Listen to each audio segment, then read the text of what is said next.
আসসালামু আলাইকুম। কেমন আছেন সবাই? আশা করি যে যেখানে আছেন ভালো আছেন, সুস্থ আছেন। আলহামদুলিল্লাহ আমরা অনেক ভালো আছি। তো প্রতিদিনের মতো আরেকটি ব্লগ নিয়ে চলে এসেছি আপনাদের মাঝে। তো আজকের ব্লগটি হচ্ছে আমার বাপের বাড়ির ব্লগ।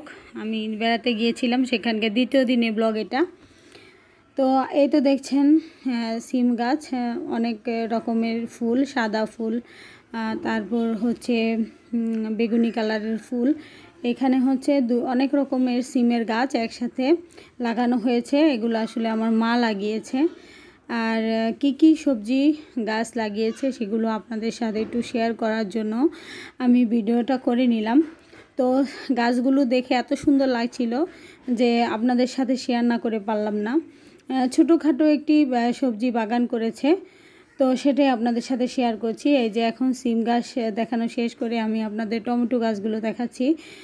মাশাআল্লাহ, টমেটো গাছগুলো খুব সুন্দর হয়েছে, তবে একসাথে অনেকগুলো একটু হিজিবিজি হয়ে গেছে।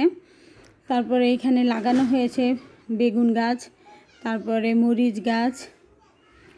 এই যে মরিচের গাছগুলো বেশি দিন হয়নি লাগানো হয়েছে, তো এজন্য টমেটো গাছগুলো মানে আগে লাগানো হয়েছে, এজন্য টমেটো গাছগুলো মরিচের গাছ থেকে আগে বেশি বড় হয়ে গেছে, আর মরিচের গাছগুলো এখনও ছোট ছোটই আছে। তো এই যে আমাদের রাস্তাটা এখনও মানে রাস্তার কাজ শুরু হয়নি, ড্রেনের কাজ শেষ হয়েছে, রাস্তার কাজটা এখনও শেষ হয়নি। তো এটা হচ্ছে আমাদের বাড়ি, আমার বাবার বাড়ি, ছোট্ট একটি বাড়ি। এখানে আমরা থাকি, মানে ছোটোবেলা থেকে এখানে আমরা বড় হয়েছি। আর তার সামনে ভাড়ার ঘর, মানে ভাড়া দেওয়া আছে অনেকগুলো ঘর, আর এইখানে এই বাড়িটাতে আমরা থাকি। তো আমার মায়ের হাতে লাগানো গাছগুলো আপনাদের সাথে শেয়ার করলাম। গাছগুলো খুব সুন্দর হয়েছে। এগুলো হচ্ছে বাড়ির উঠানের কোনায় লাগানো হয়েছে এই গাছগুলো। অনেক রকমের গাছ আছে, তবে এই সিজনে টমেটো গাছ, মূলা, মরিচ এই চারাগুলোই লাগানো হয়েছে। মানে যখন যেই সিজন আসে ওই সিজন অনুযায়ী আসলে গাছ লাগানো হয়, আমার মা লাগিয়েছে। তো আরও কিছু গাছ আছে, আমি আপনাদের সাথে আস্তে আস্তে শেয়ার করব। তো বাড়িতে এবং বাড়ির আশেপাশে যে গাছগুলো ছিল আমার মায়ের হাতে লাগানো, সেগুলো আসলে শেয়ার করলাম। আর বাকি যেই গাছগুলো আছে সেগুলো অবশ্যই আপনাদের সাথে শেয়ার করার চেষ্টা করব, সেটা বাহিরে আছে। তো এই তো সকালবেলার নাস্তা খাওয়া টাওয়া শেষ, সব বোনেরা তো একসাথে বেড়াতে এসেছি, তাই উঠানে বসে আছি, উঠানে বসে গল্প করছি। ওই যে আমার আব্বাকে দেখা যাচ্ছে, আমাদের সাথেই বসেছিল কিন্তু একটু দূরে।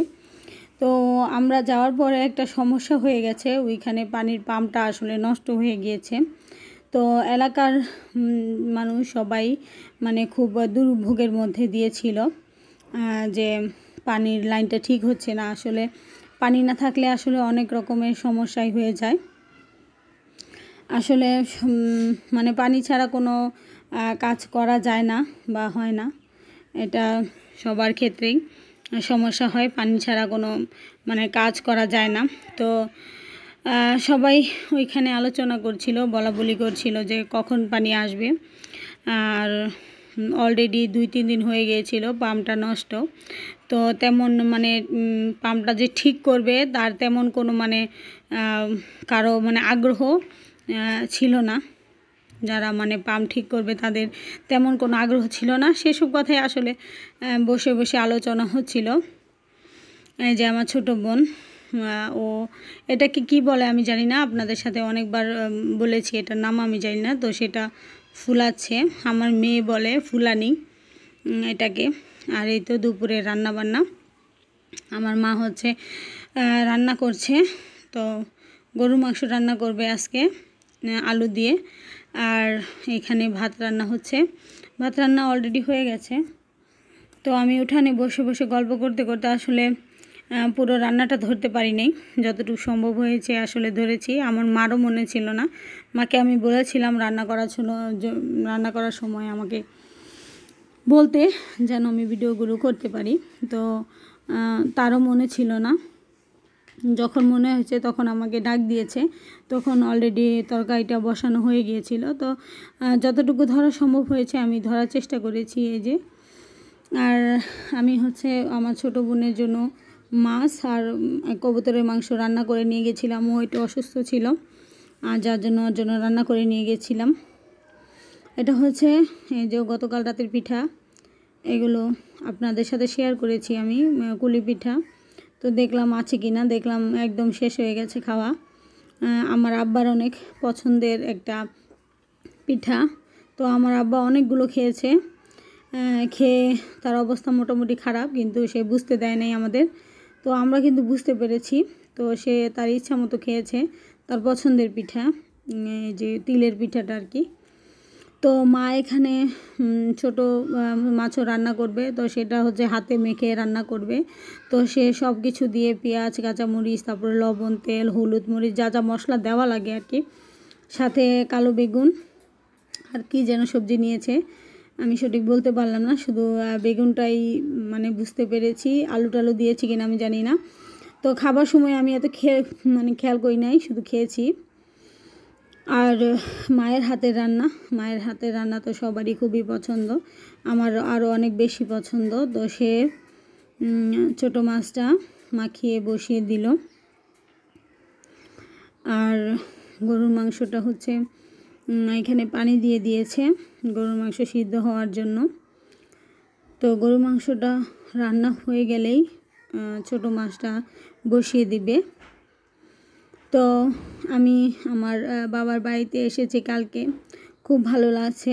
সবারই তো বাবার বাড়িতে আসলে ভালো লাগে, আমারও ব্যতিক্রম না, আমারও খুব ভালো লাগছে। সবার সাথে দেখা হয়েছে, সবার সাথে অনেক অনেক কথা শেয়ার করছি, যেগুলো জমানো ছিল সেগুলো মানে বলছি। সবাই অনেক আনন্দ করেছি, আর সবচেয়ে বেশি মনে হয় আমার আনন্দ পেয়েছে আমার ছেলে মেয়েরা, কারণ ওরা নানির বাড়ি খুব পছন্দ করে আর খুব এনজয় করে, কারণ খোলামেলা বাড়ি। আমাদের বাড়ি তো একটু আবদ্ধ, বন্ধ বন্ধ, সারাদিন গেটে তালা দেওয়া থাকে। তো ওরা তেমন মানে খোলাভাবে ঘোরাফেরা বা আনন্দ এগুলো করতে পারে না। তো নানা বাড়ি গেলে ওরা খুব মজা পায়, যেহেতু খোলা বাড়ি, আর সবাই আসলে আরও বেশি মজা পায়। তো এই তো ছোটো মাছের মধ্যে একটু ধনিয়া পাতাও দিয়ে দিল। এখনও চুলাতে বসানো হয়নি, বসাবে। তো এই পাশ থেকে হচ্ছে যে গরুর মাংসটা হয়ে গেছে, আলু দিয়ে ঝোল। এই তো দুপুরবেলা সবাই বসে পড়েছি খাওয়ার জন্য।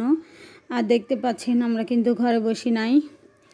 আমার আব্বা হচ্ছে যে শীতের দিন দুপুরবেলা উনি বেশিরভাগ ছাদের উপরে এসে ভাত খান রোদের মধ্যে বসে।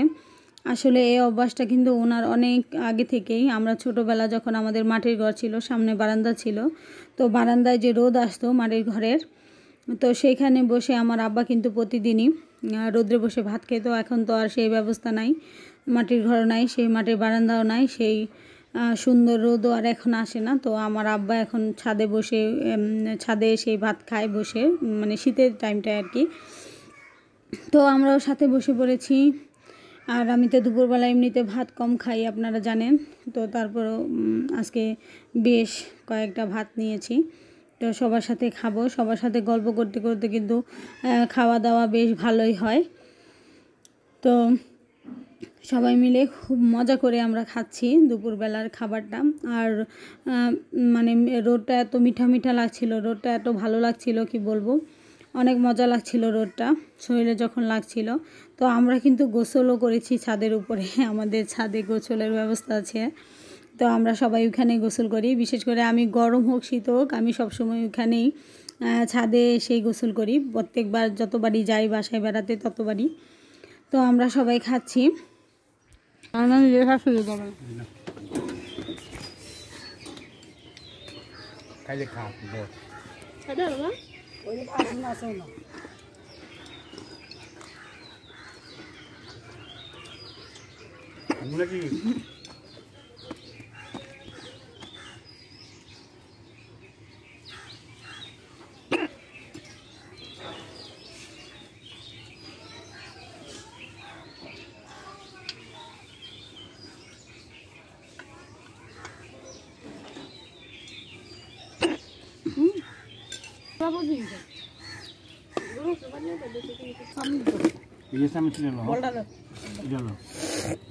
তো বই থাকবো আমরা না এমনি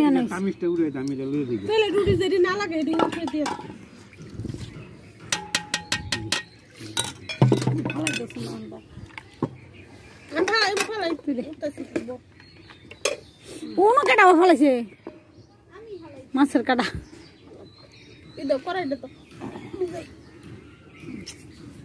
বইটা কেমনি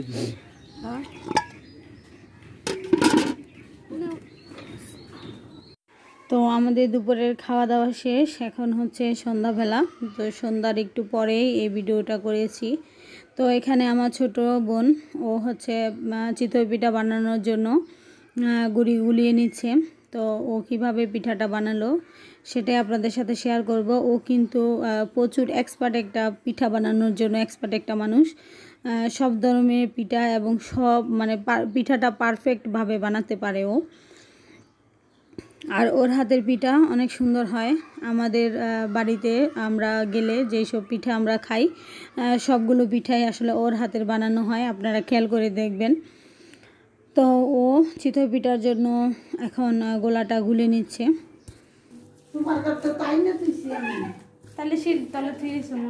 আর কত রকমের পিঠা খাওয়ার হিয়াস তো আর কি কি খাইবি? আমি না রেঞ্জি মো খাইবে তুমি না কি বাতাইলা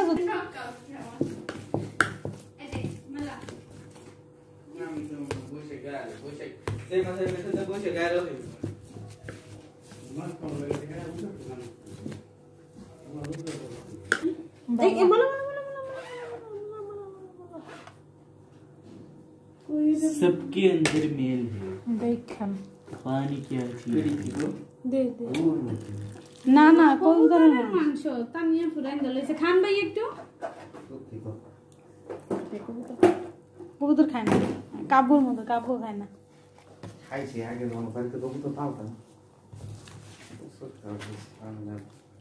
মন চায় না। দেখি দেখি তোর ইয়ের মধ্যে ওই যে হেমুদা তোর কাজ দা হেমুদা গেছে পুরো হামবে কইছে এত দেইস দুই একটা থাকলে কিছু হয় না রে বাপ।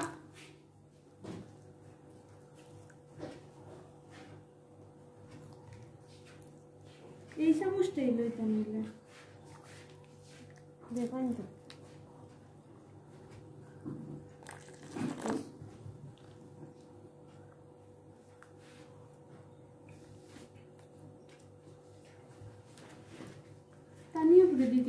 যে সুন্দর পিঠা বানায় তারপরে ফেসবুকে ছাড়ে বাকু পিঠাকে চিত্তে পিঠাই দিন চিতই मैंने भी देखा। আমার বুক ফুলে না, বুক ফুলে মাঝে মাঝে ফুলে আবার অনেকটা ফুলে, কিন্তু খাইতে ভালো লাগে, টেরা টেরা হয়, ফাঁক ফাঁক হয়, কাঁচা থাকে না চাইলের গুন্ডি চাইলে ভালো, কিন্তু বুক ফুলে না। একটু দাও শোনা, তুমি খাই রয়েছে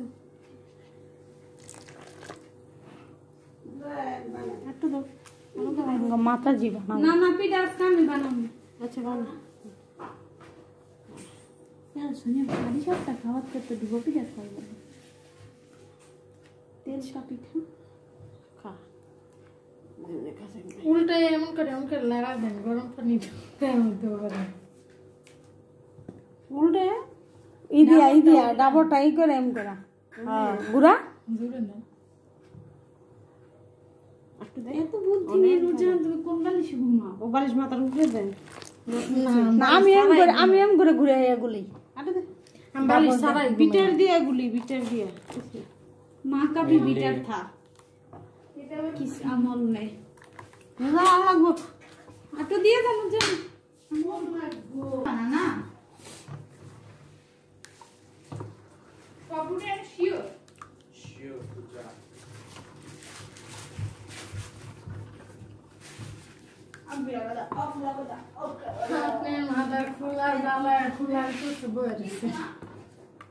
দিয়ে দিয়ে বরাবর লাগে না মার ঝুরি খালি হয়েছিল জান পিড়ে উঠাইব কি এর মধ্যে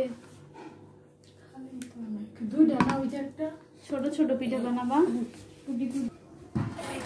গরম দিয়ে একটা হচ্ছে আমাদের বাবার বাড়ির এলাকায় আশেপাশের কয়েকটা এলাকায় গ্যাসের লাইন ঠিকই আছে, কিন্তু আসলে গ্যাস ঠিকমতো পাওয়া যায় না। ঠিকমতো বলতে একদম কুপির আগুন যেরকম জ্বলে সেরকমই সবসময় জ্বলে। তো আমার আব্বা এখানে এলপি গ্যাস লাগিয়েছে বাসায়। তো এটা আসলে বাহিরে বসানো হয়েছে, রান্নাঘরে জায়গা ছিল না, তো বাহিরে বসানো হয়েছে। যখন একটু গ্যাস আসে ওইটা দিয়ে মানে রান্না করার চেষ্টা করে, না হলে যে এলপি গ্যাস দিয়ে রান্না করে। তো আমরা বাহিরে এসেছি, গ্যাস একদমই ছিল না, তো বাহিরে এসেছি পিঠা বানানোর জন্য এলপি গ্যাসের মধ্যে। আর ওইখানকার মানুষদের আসলে অনেক কষ্ট, আসলে গ্যাস না গেলেই ভালো ছিল। গ্যাস আসাতে আসলে মানুষের দুর্ভোগের এখন শেষ নেই। আগে লাকড়ি চুলায় রান্না করতো, বেশ ভালোই ছিল। তো গ্যাস আসাতে ওইসব লাকড়ি চুলা সবাই উঠিয়ে ফেলেছে। এখন তাদের রান্না করার মধ্যে অনেক দুর্ভোগ, রান্না করতে অনেক ঝামেলা। একটু গ্যাস দিয়ে কি এভাবে রান্না করা যায়? অনেক কষ্ট হয় ওনাদের রান্না বান্না করতে। লাকড়ির চুলায় অনেকে ব্যবহার করেন এখনও, কি করবে, গ্যাস তো আসে না, গ্যাস থাকেই না বলতে গেলে। আমরা যখন বেড়াতে যাই তখন হয়তো দেখা যায় মাটির চুলায়, নয়তো অন্য কোনো ব্যবস্থা করতে হয়। তো আমরা বাইরে এসে পিঠা বানাচ্ছি। পিঠা মোটামুটি বানানো শেষ বলতে খাওয়ার জন্য কয়েকটা বানানো হয়েছে। তো এখানে হচ্ছে তরকারি গরম করা হচ্ছে পিঠা দিয়ে খাওয়ার জন্য। কেমন দেখা আরে মুলার খাল খালি আরে মুলার খাল ঘর কোন করিস মানি চিত মেলি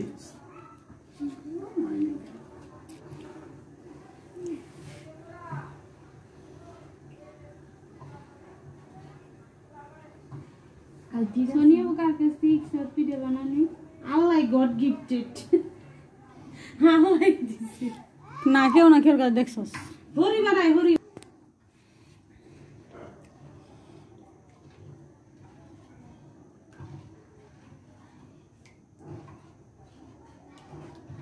দিও না গরম হয় এই কই বানাও বড়ি কই দিও না আরে না মায়ে কর্মাই যদি ব্লগার হয় তোর জীবন উজ্জ্বল, সম্মান দিতে শিখবে ডিজেপি। কেনারে করছো মা গোমা তাও করতে বাদ দে কি গো কইলাম ছোট ছোট পিঠে বানাইতো। আরে না ছোট পিঠে দাও জানি আরে একদম ফের বসো এই দিক বললেন একদম একটা কয়টা মান শ্বাস খুবই মজা ছিল পিঠাগুলো। তো আমরা সবাই বানানো হচ্ছে আর টপাটপ করে গরুর মাংস দিয়ে খাওয়া হয়ে যাচ্ছে। তো এইখানে কয়েকটা পিঠা আমার ছোট বোনের শ্বশুরবাড়িতে পাঠানো হবে, তো যার জন্য পিঠাগুলো বানানো হচ্ছিল। এখন আমাদের প্রায় সবারই মোটামুটি খাওয়া দাওয়া পিঠা খাওয়া হয়ে গেছে। তো পিঠাগুলো কিন্তু খুবই সুন্দর হয়েছিল আর খুব সুন্দরভাবে ফুলছিল। তো আমাদের পিঠা একের পর এক খাওয়া হচ্ছিল। কালকে তো কুলি পিঠা খেলাম, আজকে চিতই পিঠা। এখন দেখি কালকে আগামীকাল কি পিঠা খাওয়া হয়, আমার মা কি পিঠা খাওয়ায়।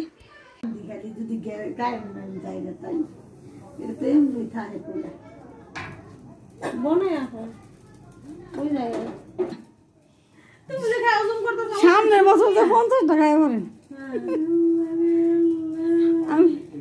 35টা আমি খাইছি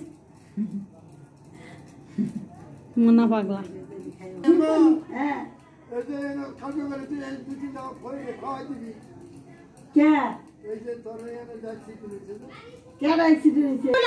দুই বেডি টাইনা উঠাইছে। আমি তো মনে করছি পুরোপুরি করে না বিউটির মায় দৌড়া লো সোনিয়া গেলি ভাই বাংলা কম বেড়া অনেকদিন কইছি গো বেড়া জানা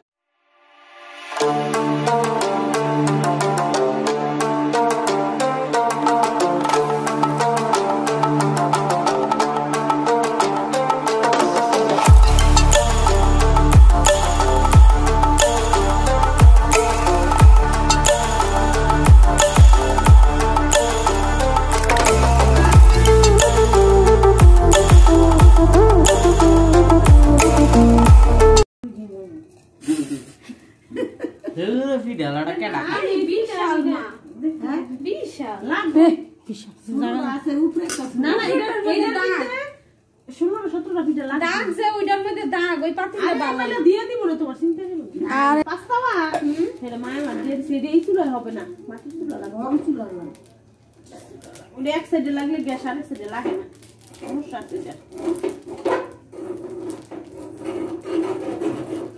মুক্তি লাগে ফুলতা আছে গো পিঠা দিয়ে আজকে সুন্দর হইতাছে আর নরম থাকবে এটা বাসি পিঠাটা দেখি তুল করবে সিদ্ধ চালের মানুষকে সিদ্ধ চাল দেবি না কেডা কই সিদ্ধ চালের পিঠাই না সিদ্ধ পিঠা সিদ্ধ চাল আমি একবার বানাইছি আমার এই বুক ফুল ছিল আমার হরি কই কই দেইছে ওই না বলে সেরাসটা দা করে আমি সিদ্ধ চালের রুটি পিঠাও খাই ভালো লাগে আমার রুটি তো সিদ্ধ চালের রেখে রুটি তো সিদ্ধ চালের রেখে আমো একটু কালা কালা হয় না কে গাল মানে একটু কাজ হয়ে যায় না সিদ্ধ চালটা আমো আগে 1000-1500 ওপ নাকে মানুষের পরে 1000 হইলেই দিস না দাবা দাব দাব করে বারো 1000 আর 10,000 একটু দেরি হয় আমার যদি সাবস্ক্রাইব হেডি তো মানুষ দেয় হই না আগে না সাবস্ক্রাইব যত ভিউ তত হয় না আমোটা তো কোনোদিন একদিনে 60 জন যায় না ওইটা পার করে দিচ্ছে 60 জন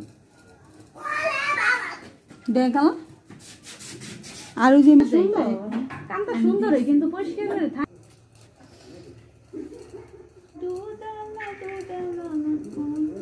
তোর সিদ্ধ পিঠার বুক না ফুললে সিদ্ধ পিঠার কোনো সৌন্দর্য না বুক কইছে শুনেছি বুক কইছে ও নেও পিঠা নেও মজা দে আমি হাত ধুয়ে দেবো না নেই রেবু কইছে কেক বানাই বানাইছে না না দিয়ে দিছে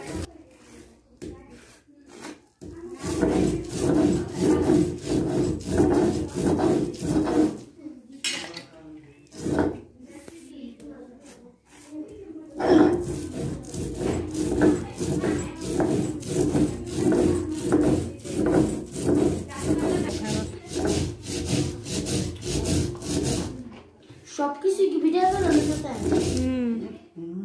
কিসে মারি তুলে এটা থুয়ে দিবা পরে নষ্ট হয়ে যাবে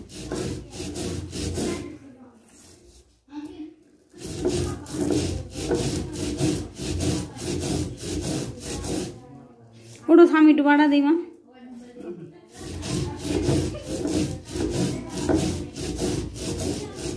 অনেক খুঁজে গেছে ওক তুমি মহিষপুরাটা দাও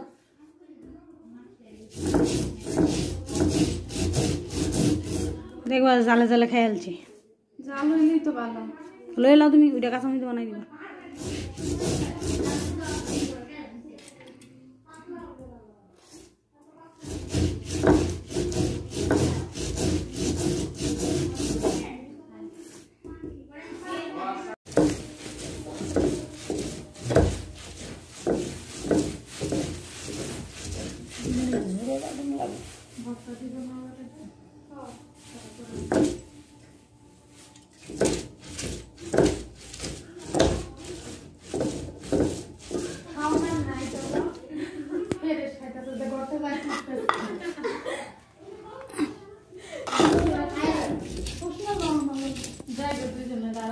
আমি দেখতে পাচ্ছি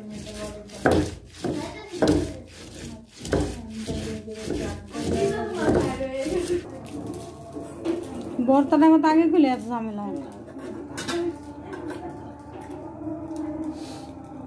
বৈশাখ মাস পিঠা খা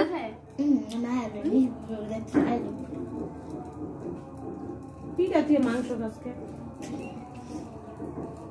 ও না খাকরে বেশি ও আব্বা লাগে কতটি তিলের পিঠা খাইয়া পাইছে আব্বার মতো একটা পাওয়া গেল অংশীদার পিঠা পিঠা বড় করে এই মাপের বানাইলে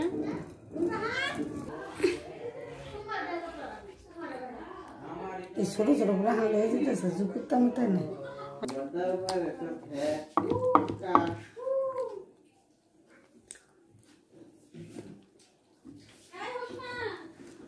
বলিস না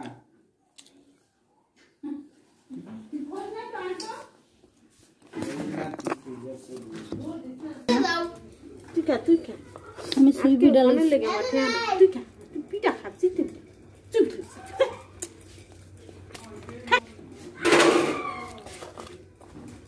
খেলি আর কি আপনার মাঠে একটু মাংস দেবো না বলতে দাও। রেসিপিটা কেমন হয়েছে নরম হয়েছে মতাটা তো রান্না করিস আমি কাঁচা ডলা দিতে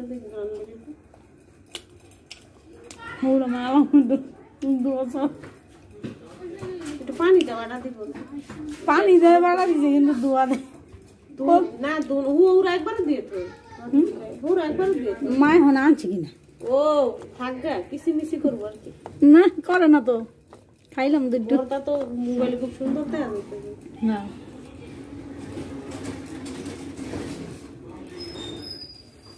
বালিশ না বেটা একটা শুনিছে এই খারাপ হয়ে সব দেখছো তোর দুটো পোলাখানে কি করতেছে অহন দেখছি হাতে না কইরা গেছে আবার একটা সুই কাটবো হনে দেখো বলা বেমানি বাড়ি এই তো কইলাম মাঝে মাঝে একটা পেট খাদির ভাই বোনের কিছু খানা একটা জোট বান্ধে অহন আবার একটা নাই আবার দেখ গা